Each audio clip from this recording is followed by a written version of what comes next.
tubaliriza nnyo mwenna bannamawulire mu kifo kyaffe ekipya eno gye bayita Presidential Initiative for Music Skilling PIMS. Tubaniriza mu maka gaffe amapya agali permanent amanya nze Dr. T.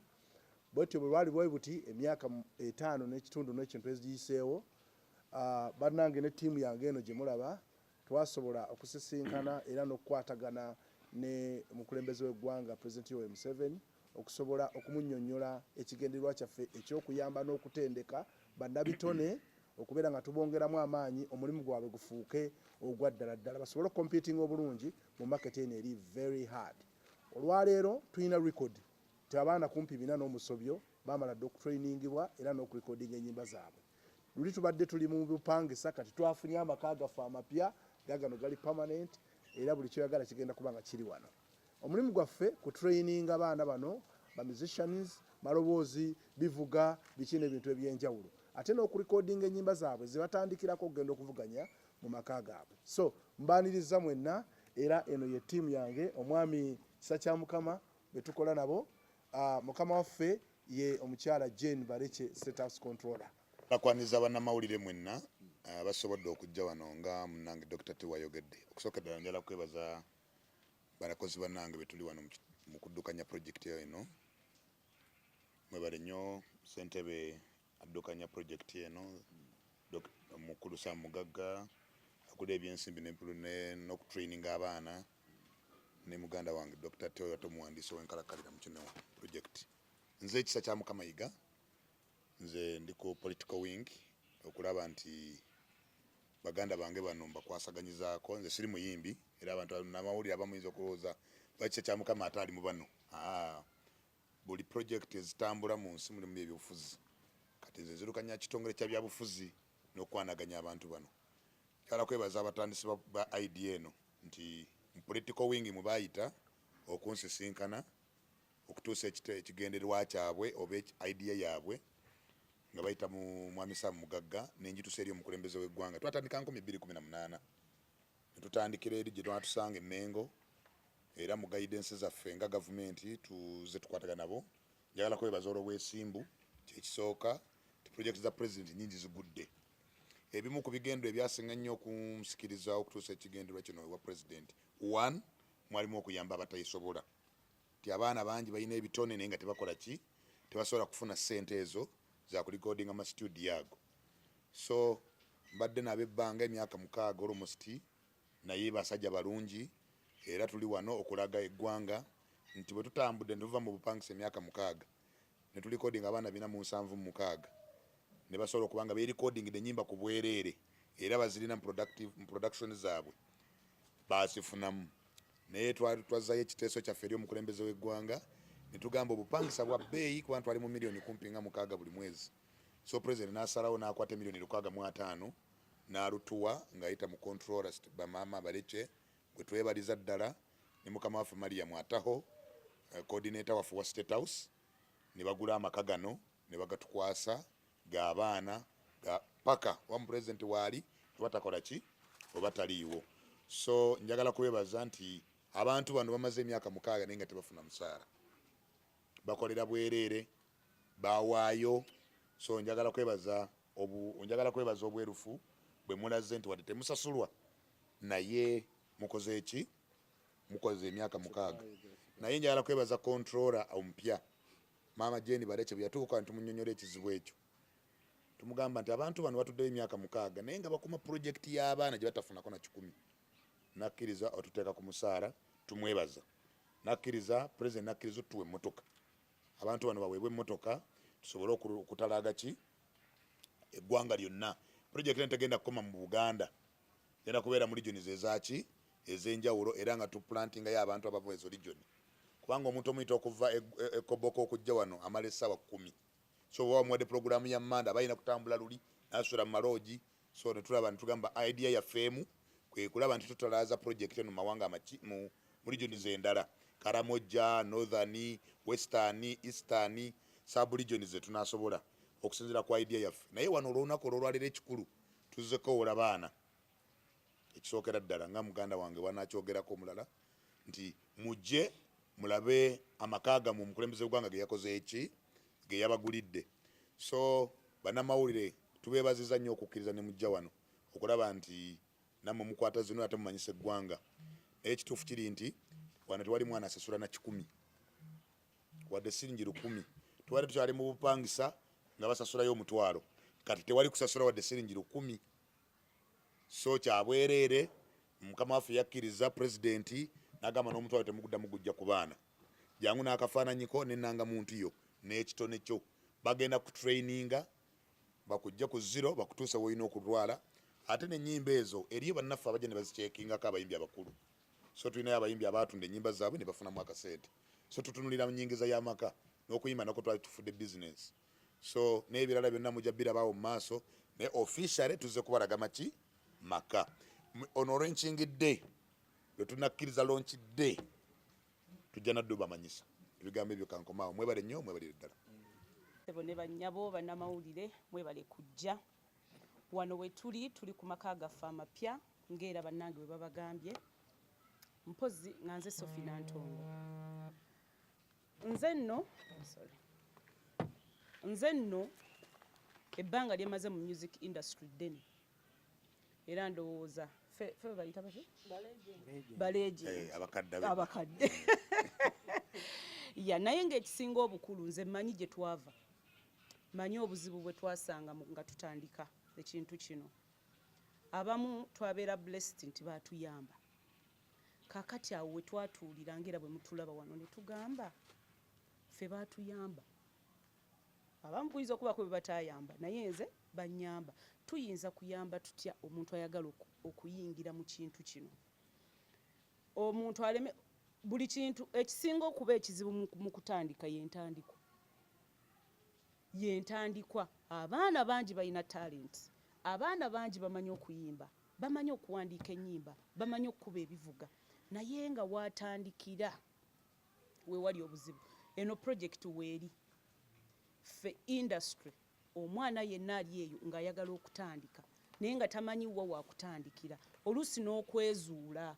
Bangi bazze wano nga tamanyi na kicha yagala kukola, ffe ne tumuzuula. So ly'eddaala lye tuwadde abantu baffe mu industry ne tusaka nti buli ayagala okuyimba, buli ayagala okuyiga okuwandiika okuyimba oba okukuba ekivuga oba okuyiga studio production, lino ly'eddaala lye twabateererawo free of charge, tekiriimu kusasula. Era tewali wayinza balaga receipt nti bannange ku bonna abazze bayita wano ayinza kugamba nti kino. So ffe awo we tuli kuba oli ayinza okwebuuza nammwe mukolerawo ye tusobola okukolerawo naye weesanga ng'obudde obw'omuyimbi omunene okukolerawo tewali kubanga abaana abaregisteringa baba bangi. So ne twesanga nga omuyimbi omunene oyinza newankubadde oze ne ssente zo tuyinza okugaana kubanga obudde waba tewakola ki waba tewali. So kyekigendererwa oba nze ensonga lwaki neeyunga ku PIMS nga ndaba kintu kirungi nnyo eri omuntu yenna ayagala okutandika. So era neebaza bakama bange bali kutuwuliriza na kututegeera. Abajulizi weebali, abaana bazze ne barecordinga, abaana bazze ne bawandiika ennyimba, abaana bazze ne bayiga studio productions. Bangi nnyo kati batandisewo bu studio bwabwe. Olaba ne bano abaana babeera ku TikTok, abaana bakola bu skit, weesanga nga beetaaga that studio production. Bonna abayise wano balina abasinga obungi balina bu studio bwabwe abayambako abantu abo okukola ebintu byonna bye mulaba ebyo ku TikTok and all that. Bonna bayise mu mikono gyaffe. So mujje mwewandiise, ekirungi twafunye amaka gaffe amapya gye tubadde tupangisa nga tuli bapangisa, naye kaakati tulina amaka gaffe ag'enkalakkalira we wano wennyini we tutudde. So tuli basanyufu olw'ekyo kubanga tusenvudde. Yes, kubanga nga project tulina plans nyingi naye okuba nti tuwonya obupangisa kaakati kitegeeza n'obudde obukola tuyinza okwesanga nga tukoze eki tubweyongeddeko kubanga tweggulira ate ne tweggalira. So kyekyo mbeebaza nnyo. Tugenda kuddamu okwongera okuwandiika naye ndowooza chairman ekyanakyogerako kanti mulekere. Mwebale nnyo. Okwewandiisa kwa bwereere twabaawo eyo akusaba yadde singi 10 okuleeta mu studio eno tebakulimba. Mujje mwewandiise mutandike okulikodinga mukulu akuleba producer ajja babuulira lwe tugenda okutandika okuwandiika mu butongole. Ofuna fotokopi endagamuntu n'ofuna n'obufaananyi bubiri, kyekyokka kye tubeetaaza. Obeere nti oli mu bitabo byaffe nti era walikodingirako mu studio eno ey'obwereere. Omukisa gwe mufunye nti ffe tubadde tetulikodingirako mu studio za bwereere. Kati mu omukisa gwe mufunye nti ogenda kujja olikodinga oluyimba ku bwereere, otambule ogende n'oluyimba lwo. Ebisigadde Mukama ajja kukuyambira eyo bw'oba olina omukisa gwo. Kyemmanyi era bangi mugirina. Mujje wano tubakoowoola, mwewandiise, mulikodinge music wammwe, obeere naye Mukama jjajja okusitulira, ofuuke ensonga nga boolaba Bajat Sophia Nantongo, ba Dr. T n'abayimbi abalala boolaba. Ekirala, bw'oba oli eyo ng'era oyagala okutrainingibwa oba okuyiga production, nakyo tukikola. Oyagala kuyiga kuba bivuga, nakyo tugenda kukitandika okukikola buli ngeri yonna. Tewaliwo bigambo bingi bye tugenda bagamba okujja kutwebaza maama waffe. Project eno twagitandika ne Maama Lucy Nakyobe, kati tulina Maama Jane Bareke, ye state controller, ne Mariamu be tutambula nabo be bakama baffe okusobola okutambuza project eno. Ejja kutambula era tumanyi omukisa tugulina kuba olaba tumaze naye ebbanga lino. Kye tusooka okwebaza Mukama Katonda Hajati kyayogeddeko no chairmanisa kya Mukama ne Dr. T, omuntu okuva mu bupangisa n'oyingira ewuwo bannange oyise engalo mu maaso. Ekiwandiiko kyaggwa dda ne work plan yaggwa dda. So faka tuyina ekitebe kimu kyekino era tukkiriza nti kati mu kutandika tukowoola bonna abali mu regions okusooka okujja tutandikire wano. Naye plan yaffe okutandika come next year, tugenda kubanga tuplanting these same stations oba centers abantu ba trainingira mu regions ezenjawulo. For example, Gulu, Mbarara, Masaka. We are going to have about 12 to 15 other stations, but centers.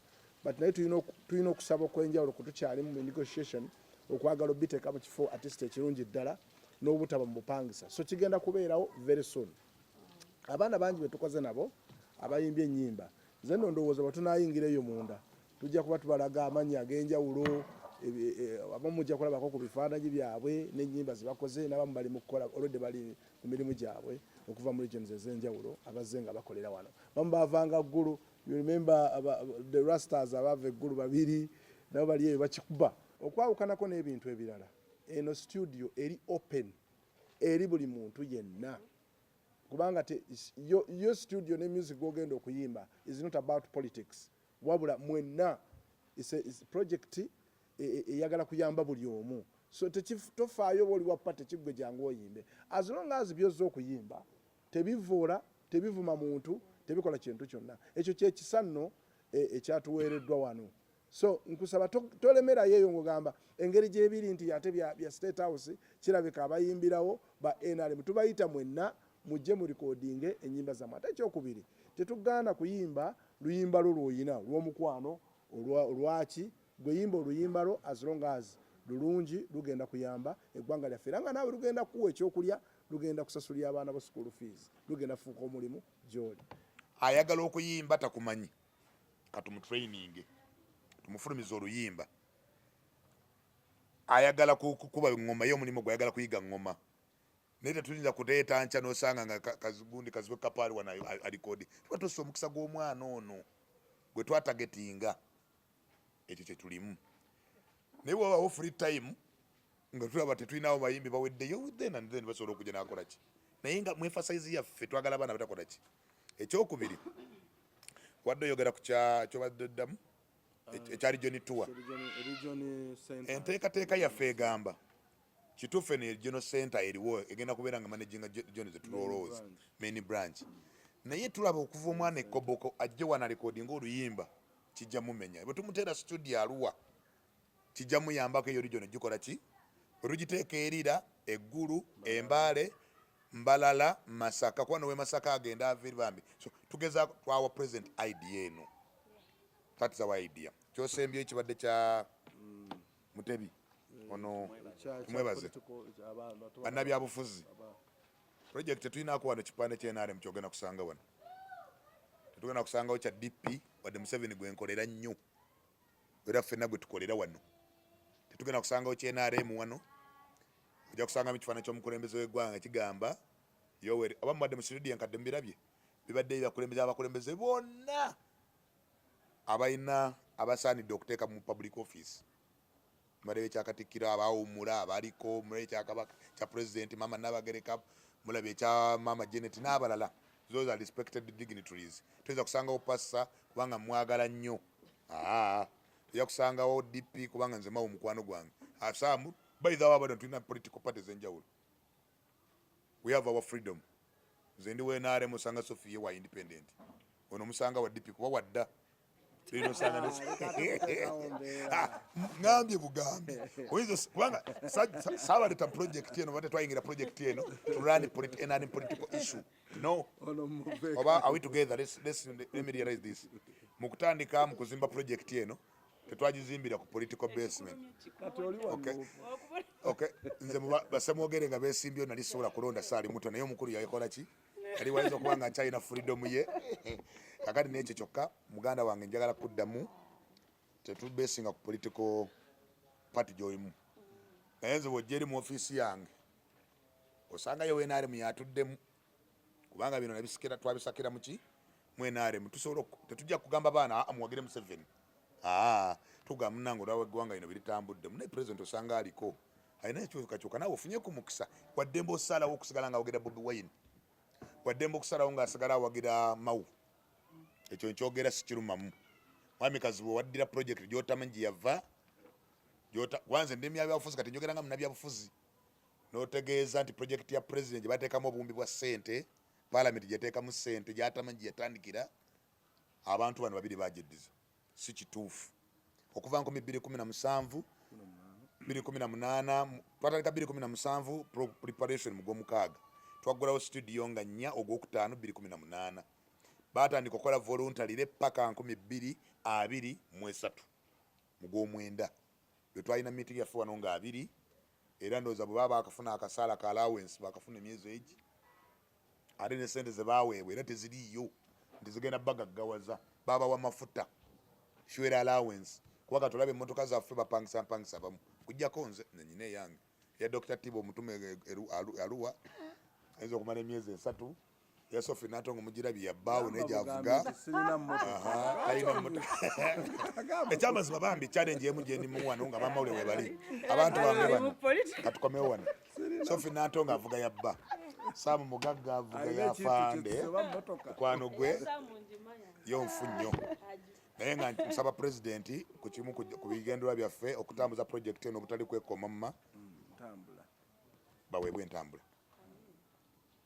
kubanga bwe banaweebwa entambula tujja batuma gye twagala okukola ki batuma tajja kugenda ggulu kusomesa baana ng'atambula baasi naye controller aliwo yatukusuubiza era yina zitwagwa musanvu omwaka ogukoze eki oguwedde naye kunuza ku weno finance yetandika kuno mwetuli so n'ebyo byonna politics out of here newankubadde political office political office eri geno political office eri geno mulimu issues nyingi oyinza okuba nga ono yakoze omusango yaggyeko omwana ssente that's why I come in oyinza okusanga waliwo yayise wano okujja okutuuka wano najjayo $2 million mu linnya lyaffe so those are political issue era iwe mulimu gwange kubanga nze ndi neutral mu bayimbi siri muyimbi naye nze nina kubawo nga neutral person ate nga omu ku batandisi ba kino ekintu eyakibeeramu naye nga njagala kwebaza nga maliriza sigenda kudda mu media mwebale nnyo mwebale ddala okuweesa ekifaananyi emyaka gyammwe President Museveni talinayo project bukyanga atula mu ntebe etuddewo myaka 2 ziri project 2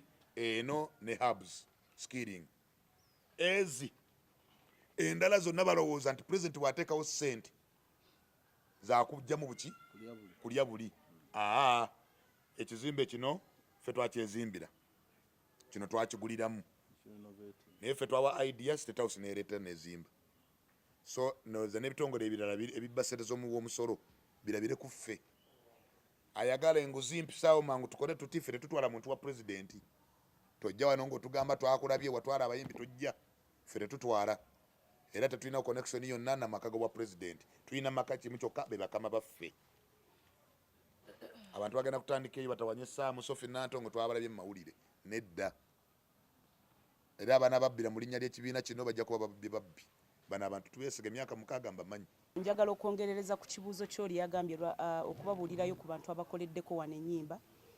Twagala nnyo okuboogera naye ebintu bya copyright mubimanyi. So oluvannyuma lw'okufuna olukusa okuva eri bo, kyemmanyi nabo bajja kwagala okujja okuinspiringa ate abantu abalala bakola ki abatandika kubanga zino ze stories ze tutera okubawa abayimbi tubabuulira nti nze bwe nali ntandika Mr. Kisemakula yankwata ku mukono. So naffe ezo stories zigenda kola ki zigenda kujja. Ekya regions endala okufuna ekintu bwe kiti kijjira ddala kubanga abaana ba producers bangi nnyo abavudde eggulu okusinga. We have so many abava eggulu eyo from the north abakoze studio production.